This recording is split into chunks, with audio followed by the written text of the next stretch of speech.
The first thing Duke Adrian Ashford heard when he returned from the brink of death was not a prayer. Not a sob, nor the voice of a loyal heir pleading for him to live. It was his nephew whispering to the doctor, "If he dies before dawn, Ashford becomes mine." The words came to Adrian through darkness so dense it felt almost tangible. He could not open his eyes. He could not turn his head. He could not command his own hand to move beneath the heavy blankets drawn up to his chest. Fever burned through him like a second blood, pulsing behind his eyes, along his throat, beneath his ribs. Until he could no longer tell where his body ended and the fire began. Somewhere nearby, rain beat against the windows of Ashford Manor. And the wind pressed low against the glass like a living thing trying to get in. The room smelled of damp wool, bitter medicine, dying candles, and the faint metallic sharpness of fear. Yet he could hear. That was the horror. He could hear the servants crying in the corridor, certain their master would not survive the night. He could hear the old clock in the corner marking each quarter hour with the cruelty of something that did not care whether a man lived or died. He could hear Dr. Harlan Reed breathing too quickly near the foot of the bed. And closest of all, he could hear Lord Julian Ashford, the young man he had raised almost as a son, speaking in a voice so soft and calm that Adrian might have mistaken it for grief if the words had not been so. "Do not waste another dose," Julian said. "The fever has done most of the work. Let it finish." Dr. Reed's voice trembled. "My lord, he may still recover. The medicine from London could lower the fever if given. And if he recovers, he will ask why his illness worsened after every treatment you administered." Silence followed. Adrian tried to move. Every instinct in him surged against the prison of his own flesh. He had commanded estates, silenced parliament men, broken creditors, dismissed liars with one cold look across a table. But now he lay trapped in his own body while the heir to Ashford stood beside his bed and discussed his death as though settling an account. Julian sighed almost impatiently. "You owe too much money to discover a conscience tonight, Doctor. By morning, the household will mourn a tragic fever. By next week, the solicitors will confirm what everyone already knows. I am the nearest male heir. Ashford will pass to me. He is still breathing. For now." The bedchamber door opened. Footsteps entered, lighter than Julian's, faster than the doctor's, carrying none of the hesitation of people waiting for death to make decisions for them. A basin was set down. Porcelain touched wood. Water stirred. Then a woman's voice spoke from near the bed. "Why is the last dose still untouched?" Julian's tone changed at once. "Miss Bennet, I thought Mrs. Wren had sent you to rest." "I do not rest while a patient's fever rises." There was no fear in her voice. Adrian knew that voice, though only barely. Clara Bennet, the village nurse, daughter of the late Thomas Bennet. A physician who had treated poor tenants without charge and offended wealthy patients by telling them the truth too plainly. Clara had been brought to Ashford Manor 2 days earlier when Adrian's fever worsened and the nearest reputable London nurse refused to travel through stormy roads. Adrian had seen her only once before the illness took him fully. She had stood at the side of his room in a plain dark dress, her brown hair pinned severely. Her hands reddened from cold, and her eyes steady enough to make him aware that she did not admire titles merely because they stood higher than she did. At the time, he had scarcely noticed her. Now her voice was the first sound in the room that did not feel like a threat. Dr. Reed cleared his throat. "His Grace is beyond the benefit of aggressive dosing. Too much medicine could weaken him further." Clara moved closer. Adrian felt the air shift as she leaned over him. Cool fingers touched his wrist, searching for his pulse. He wanted to seize her hand, to force his body to obey, to tell her what Julian had said. Nothing answered him. His hand lay still beneath the sheet. "His pulse is weak," Clara said, "but not failing. His skin is burning. His breathing is shallow because the fever has been allowed to climb. He needs cooling, clean linen, and the London medicine now." Julian gave a soft laugh. "You speak boldly for someone called here because no one else was available, and you speak calmly for a man standing beside a dying." The room felt constricted. Even through the fever, Adrian sensed Julian's silence. Clara had struck too close to something true. When Julian replied, grief returned to his voice like a cloak draped over a knife. "I loved my uncle long before you arrived with your village remedies and your father's old superstitions. My father kept more men alive with those remedies than most gentlemen keep promises." "Careful, Miss Bennet." "No, my lord, His Grace requires careful hands. Not careful words." Adrian would have smiled if his face were his own. Julian turned away sharply. "Doctor, remove her." "No," Clara said. The single word was quiet, but it did not waver. "I was hired to nurse the Duke," she continued. "Until Mrs. Wren or His Grace himself dismisses me, I will do exactly that." His Grace himself. The words pierced Adrian like pain. If only he could. If only he could open his eyes and dismiss everyone in the room except the woman now. Wringing cold cloths into a basin. Beside him, Julian stepped closer to her. "If he dies under your care, Miss Bennet, the responsibility will not fall on those who knew him for years. It will fall on the poor nurse who insisted she knew better than a trained physician." A lesser woman might have recoiled. Clara did not. "Then I had better keep him alive." For a moment, no one spoke. Then Julian exhaled softly, as if amused by a child, though Adrian heard the anger beneath it. "Very well. Watch him then. But remember your place. This house has buried people far more important than you." "And yet tonight," Clara replied, "it seems to need me." The door closed after Julian and Dr. Reed left, but Adrian did not relax. Fear had grown too large inside him to leave with them. Julian wanted him dead, Reed had been bought or threatened into helping. The household believed the fever was natural. And Adrian, Duke of Ashford, master of the estate, owner of every stone beneath that roof, could do nothing but lie still and listen to a stranger soak cloth in cold water. Clara worked without speaking for several minutes. She changed the cloth on his forehead, lifted his head slightly to ease his breathing, and pulled the blankets lower when she found the servants had buried him under too much wool. Her hands were careful but not timid. When she touched him, it was not with the reverence of someone handling a duke, but with the urgency of someone tending a man who might yet live if the room stopped waiting for him to die. At last, she leaned close. "Your Grace," she whispered. Adrian strained toward the sound. The command was so unexpected that his awareness sharpened. Clara's fingers found his wrist again. "I have seen men trapped inside fever before. Not often. But enough. If you understand me, move one finger." Adrian tried. Nothing. His mind roared against the uselessness of his body. "Move. Move. Move." A single finger twitched beneath the. Clara went utterly still. Then her thumb pressed lightly over his pulse, not in shock but in confirmation. Again she whispered. He gathered every fragment of strength left to him and moved the finger once more. Her breath caught almost silently. "You can hear, yes." He wanted to shout it.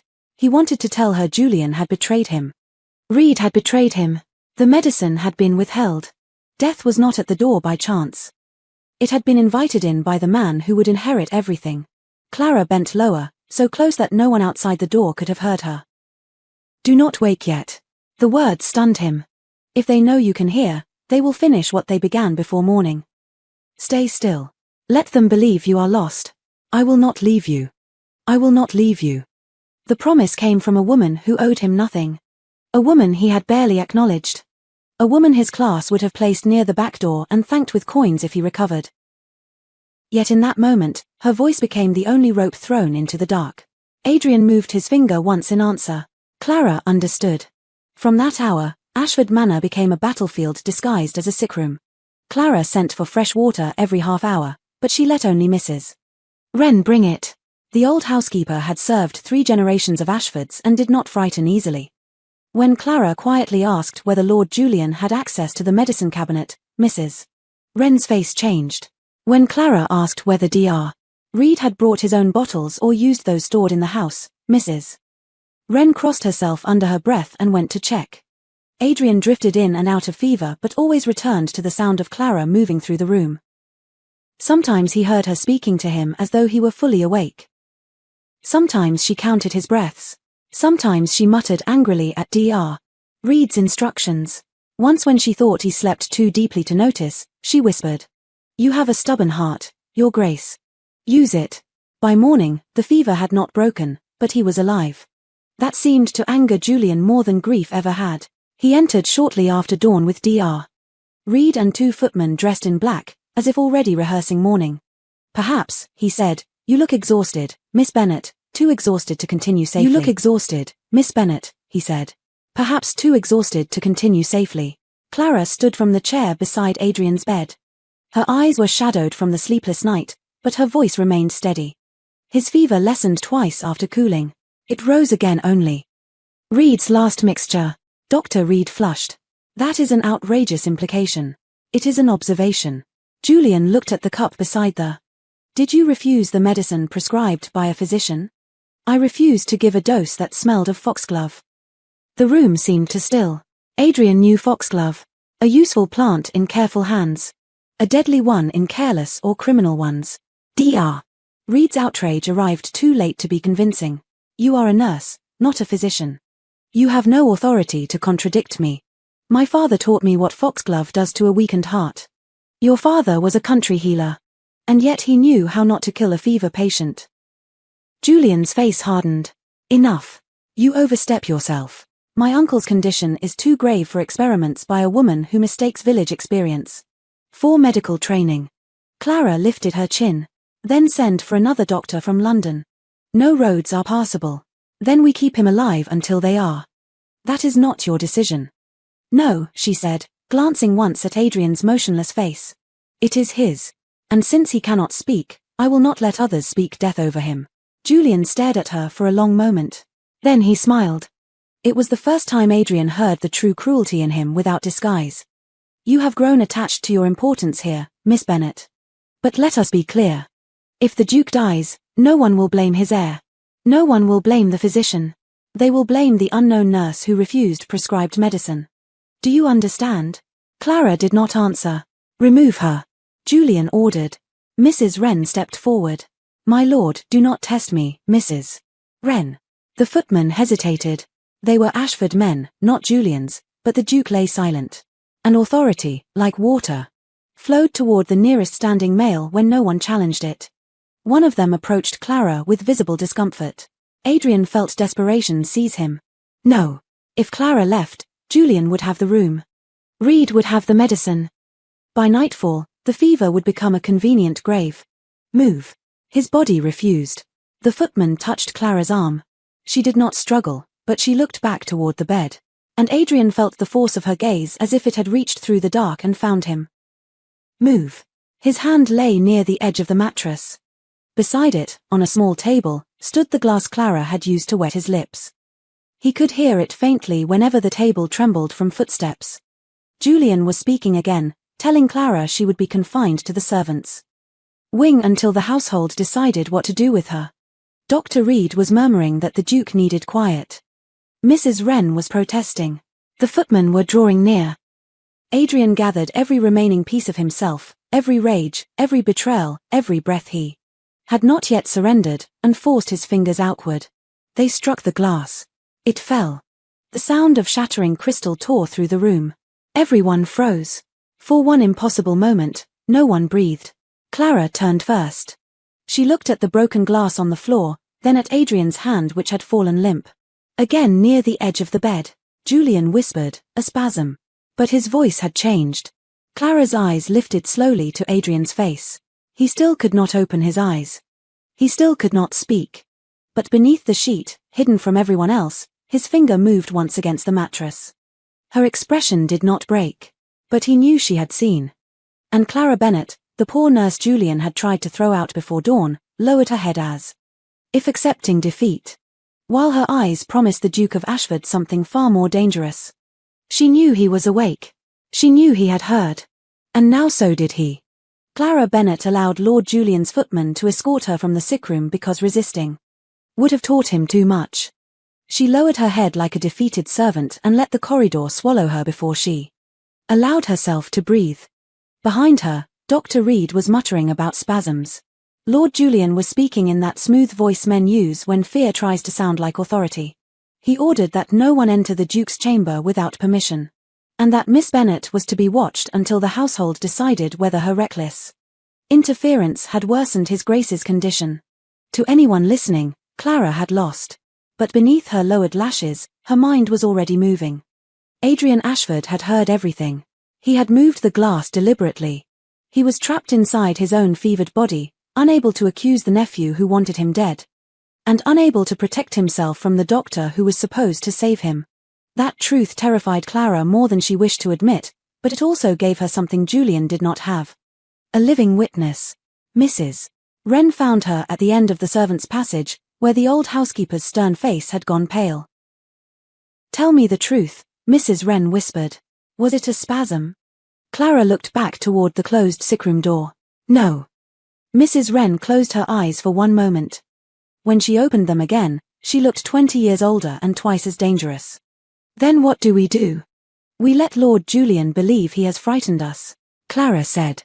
And we keep the Duke alive long enough for Julian to condemn himself. That became the new plan of Ashford Manor, though only 3 people knew it: a village nurse, an old housekeeper, and the Duke, who lay motionless behind locked doors, listening to traitors move around his bed. Clara was not permitted back into the room for several hours, but Mrs.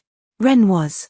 The housekeeper carried water, linen, and broth under the excuse that no gentleman wished to manage a fever without clean cloths. Each time she entered, she whispered the smallest reports near Adrian's pillow. Miss Bennet knows. Miss Bennet is safe. Do not wake yet. Reed is frightened. Julian grows impatient. Then, while pretending to straighten the blankets, she slipped Clara's instructions beneath the edge of Adrian's hand.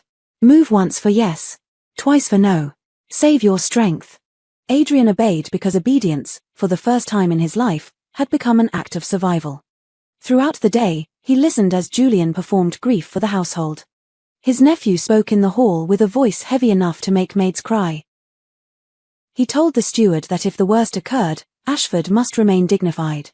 He stood outside the chapel and allowed people to see him bow his head as though devotion had bent it.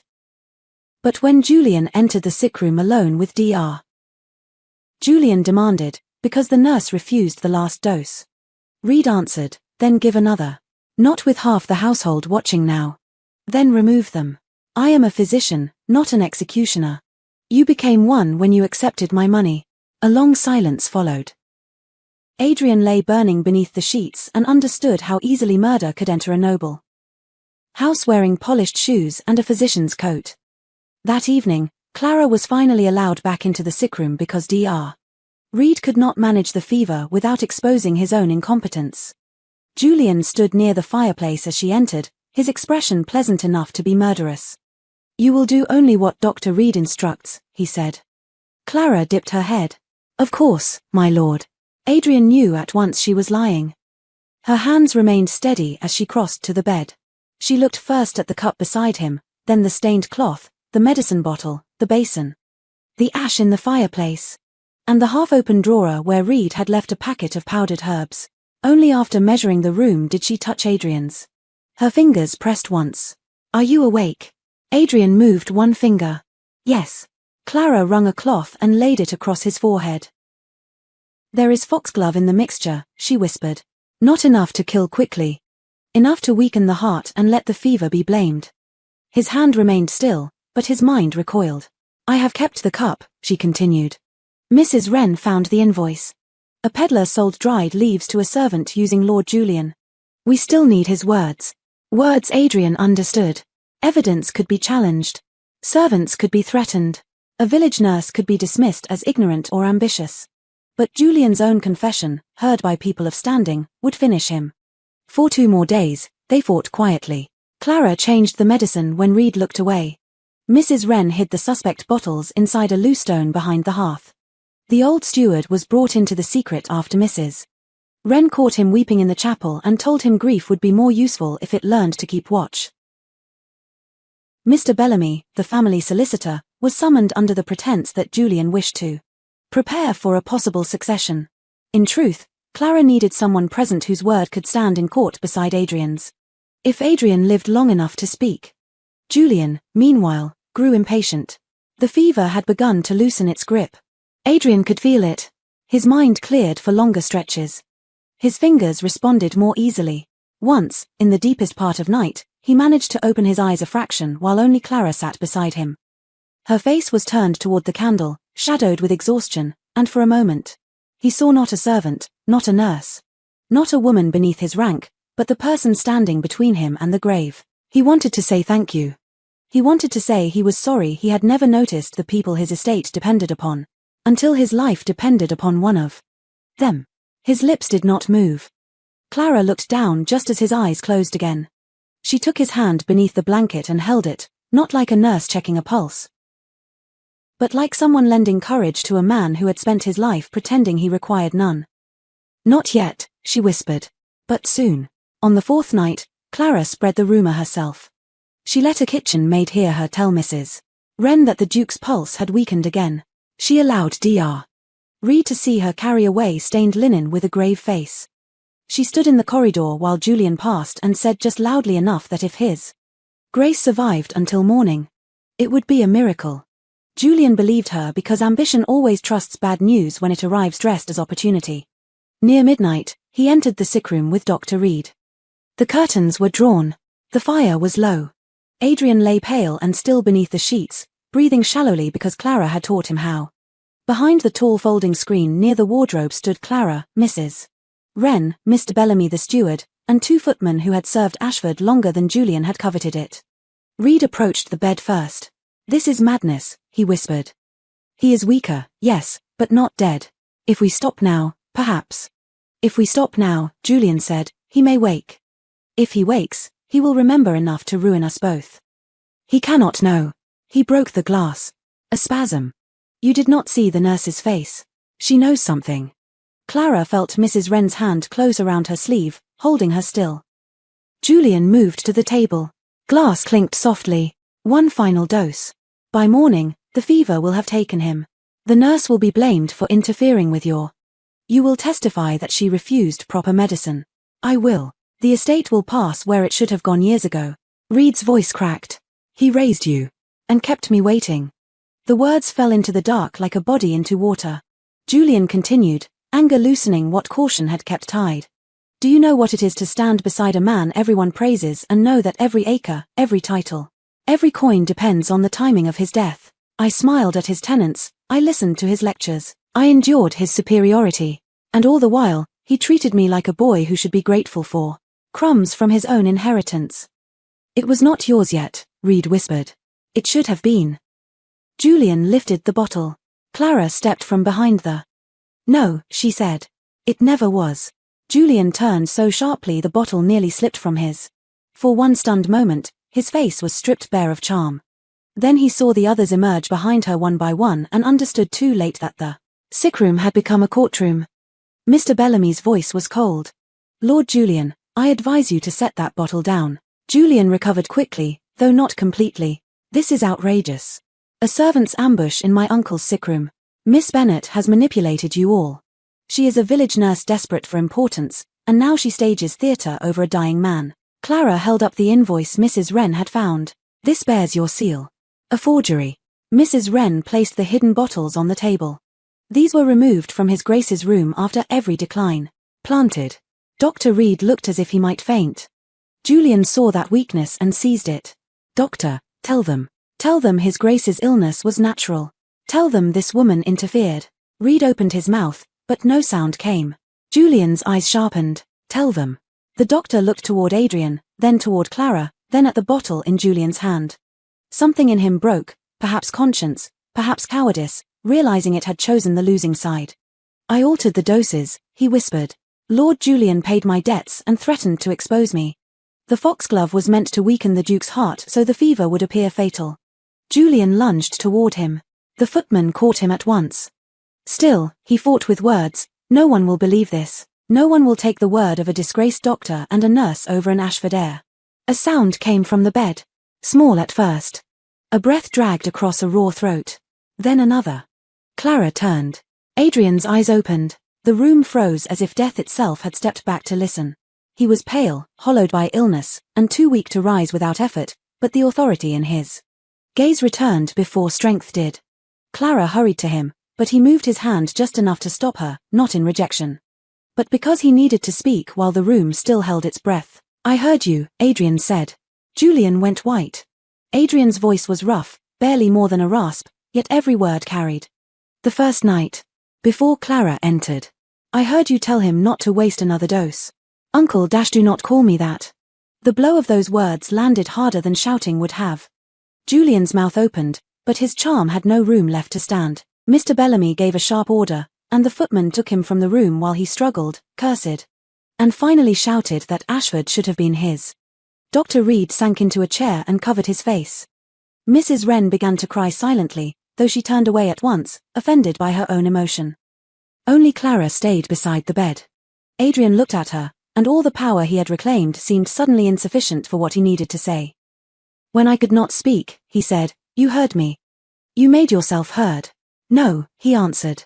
"I nearly died before learning how many people in my own house had been unheard for years." Clara lowered her eyes, but he saw the exhaustion there, the strain, the fear she had carried without allowing it to shake her hands. By morning, Lord Julian was locked under guard and Dr. Reed had signed a confession. By week's end, the Crown had taken over the inquiry, and Ashford Manor knew the truth. The heir everyone had admired had tried to murder the Duke for his inheritance. The village nurse everyone had doubted had kept him alive when titles, blood, and formal education had failed him. But Adrian did not let gratitude become a chain. As he recovered, he did not summon Clara like a lord rewarding a servant.